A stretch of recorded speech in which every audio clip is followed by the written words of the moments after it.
आणि थेट जाऊयात मुख्यमंत्र्यांच्या भेटीनंतर सुधाकर बडगुजर बोलतायत। रिक्त पद लवकर भरावेत, सिंहस्थाच्या दृष्टीने महत्त्वाचे आहे। कर्मचाऱ्यांचे प्रश्न सोडवणे हे महत्त्वाची बाब आहे।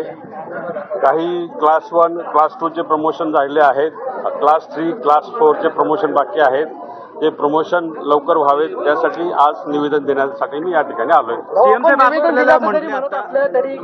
या ठिकाणी आज संजय राऊत नाशिकमध्ये आहेत, येथे असताना देखील आपण एकट्याने या ठिकाणी भेट घेतली। साईबाबा हार्ट इन्स्टिट्यूटचं उद्घाटन आहे आणि त्या उद्घाटनाच्या निमित्ताने माननीय मुख्यमंत्री या ठिकाणी आले होते आणि मी त्यांच्याकडे कालपासून वेळ मागितलेली होती की मला एक 5 मिनिटाची वेळ मिळावी। त्यांनी आज सकाळी मला वेळ दिली आणि त्या वेळेनुसार मी या ठिकाणी निवेदन देण्यासाठी आलो। तर सीएम साहेब आपल्याला म्हटले आता भेटूया, भेट नेमकी कशासाठी असणार आहे पुढची भेट? ती भेट झालीच ना आता ते पुन्हा म्हटले की भेटूया।